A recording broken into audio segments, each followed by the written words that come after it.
성도 여러분 안녕하십니까? 오늘의 말씀은 시편 119편 81절에서 96절 말씀입니다. 오늘 말씀은 크게 두 부분으로 나뉘어져 있습니다. 81절에서 88절이 하나의 짧은 시로 구성되어 있으며 89절에서 96절이 또 하나의 시로 구성되어 있습니다. 물론 이 두 개의 시는 각자 다른 시더라도 내용들이 서로 어느 정도 연결되어 있습니다. 오늘 말씀 81절에서 88절을 먼저 다 같이 한번 보도록 하겠습니다. 일단 오늘 말씀 전체에서 이 시편의 저자가 본인이 힘든 상황인 것을 이야기하고 있습니다. 특별히 자신을 해하려고 하는 악한 사람들로 인하여 힘든 상황이라는 것을 계속 강조하고 있습니다. 하지만 81절에서 88절 말씀에서는 더 구체적으로 본인이 어떠한 심정인지 기록하고 있습니다. 하지만 이 한탄하는 말씀 속에서도 말씀에 사용되는 단어들을 자세히 보시면은 하나님의 말씀과 하나님의 법, 율법에 대한 이야기가 많이 나오고 있습니다. 81절 말씀부터 같이 한번 살펴보도록 하겠습니다. 시편 저자는 자신의 영혼이 하나님의 구원을 간절히 기다리다 너무 힘들어함을 이야기하고 있습니다. 하지만 그 가운데에서도 본인의 희망은 주님의 말씀에 있다고 고백하고 있습니다.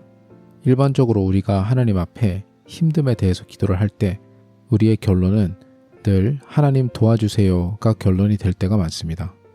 하지만 오늘 시편 저자는 하나님의 구원을 간절히 바라고 있음과 동시에 하나님의 말씀을 여전히 믿고 의지하고 있다는 것을 지속적으로 강조하고 있습니다. 82절과 83절 말씀도 똑같이 나는 이렇게 힘든 상황에 있는데 그래도 여전히 나는 주의 율례들을 기억하고 있습니다라고 고백하고 있습니다. 84절과 85절 말씀에서도 사람들이 자신을 해치려고 한다는 것을 하나님 앞에 울부짖고 있습니다. 그리고 86절 말씀에 다시 한번 하나님의 모든 계명들은 신실하다고 고백하고 있습니다. 87절 또한 내용이 같습니다.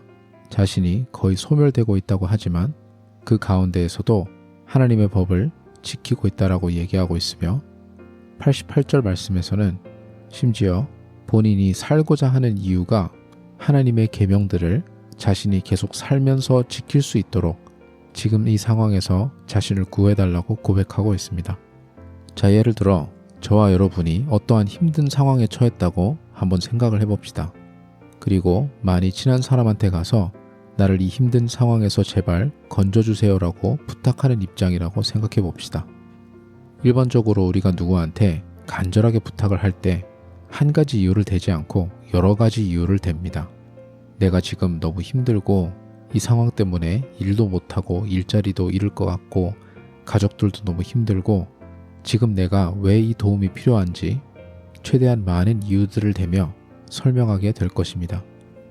하지만 오늘 81절에서 88절 말씀의 시편 저자는 하나님 앞에 도움을 요청하는 내용이 온전히 말씀과 묶여 있습니다.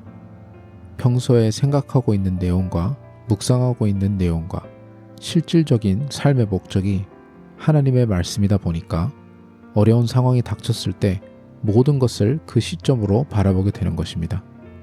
내가 아무리 힘들고 아무리 어려운 상황이더라도 하나님의 말씀은 여전히 신실하고 하나님의 말씀을 믿기 때문에 이렇게 힘들고 피곤한 상황 속에서도 하나님의 약속과 말씀을 믿어서 하나님의 구원을 기다리는 것이며 이 모든 힘듦과 어려움이 지나가고 나면 다시 하나님의 말씀을 더 힘써서 순종할 수 있는 것이 오늘 이 저자의 마음인 것입니다.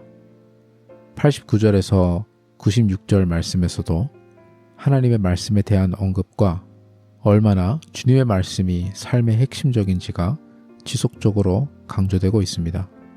일단 89절에 주의 말씀은 영원하다는 것으로부터 시작하여 말씀 전체에서 얼마나 이 시편 저자에게 말씀이 중요한지 그리고 그의 삶에 말씀이 중심에 있는지 계속해서 강조되고 있습니다. 92절 말씀에 만약에 주의 법이 나의 즐거움이 아니었더라면 나는 이 상황을 버티지 못했을 것이라고 기록되어 있습니다. 이렇게 힘들고 어려운 상황 속에서, 그리고 지금 당장 주님께서 나를 안구해 주시는 것 같은 느낌이 들더라도 지금까지 나를 돕고 버티게 했던 그것은 단순히 말씀이 얼마나 정확하고 얼마나 올바른지가 아닌 오늘 말씀의 저자가 말씀을 얼마나 즐거워했는지라고 나와 있습니다. 96절 말씀도 이렇게 되어 있습니다. 내가 보니 모든 완전한 것이 다 끝이 있어도 주의 계명들은 심히 넓으니이다. 세상 다른 모든 것들은 그가 보기에는 전부 한계가 있고 하나님의 말씀 앞에는 모든 것이 작아 보인다는 것입니다. 그와 반면 하나님의 말씀은 끝이 없이 위대하다라고 말씀하고 있습니다. 오늘 이 시편 말씀을 쓴 저자의 마음에는 하나님의 말씀이 전부라고 볼 수 있습니다. 하나님의 말씀을 너무나도 즐거워하고 그 말씀으로 힘입어 살아가고 힘든과 어려운 상황에서 그 말씀을 붙들며 버틸 수 있고 그 말씀을 의지하여 희망을 가지고, 그리고 세상 다른 모든 것보다 하나님의 말씀이 가장 위대하고 가장 완벽한 것을 인정하며 그렇게 실제로 느끼면서 살아가고 있는 사람입니다. 그러다 보니 힘들고 어려운 상황에 처하더라도 여전히 말씀을 믿어 하나님을 의지하고 있는 것입니다. 이러한 말씀을 읽을 때마다 과연 이러한 사람은 존재할까라는 생각이 듭니다. 삶의 모든 것, 삶의 기쁨, 삶의 근원, 삶의 원동력, 인생의 희망과 계획과 모든 것이 말씀 중심, 예수님 중심적인 것이 과연 가능할까 생각이 들 때도 있습니다. 하지만 예수님을 믿는 저와 여러분에게는 성령님의 역사를 통하여 우리의 마음이 변할 수 있습니다. 마음이 변하여 예전에는 다른 것들을 원하고 소망했지만 이제는 진심으로 말씀 그 자체, 말씀이신 예수님을 우리의 삶의 중심에 두고 살아가는 것이 가능합니다. 물론 그것을 날마다 느끼면서 경험하는 과정이 쉽지는 않습니다.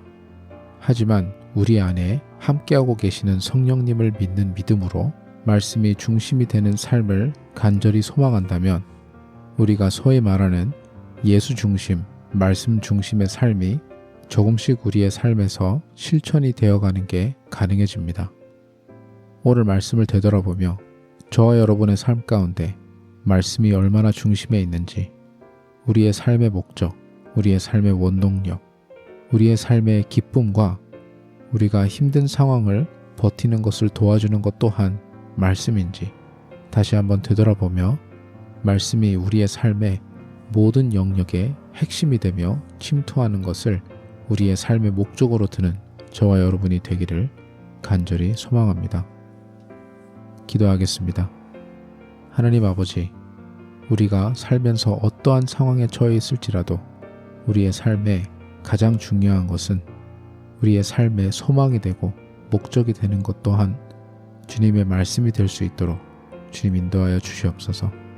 말씀으로 인해서 힘듦을 버티고 말씀으로 인해서 기뻐하고 이 세상에서 좋은 다른 모든 것들보다 하나님의 말씀이 가장 우선이 되는 우리 모두가 될 수 있도록 주님 인도하여 주시옵소서. 감사드리며 예수님 이름으로 기도드립니다. 아멘.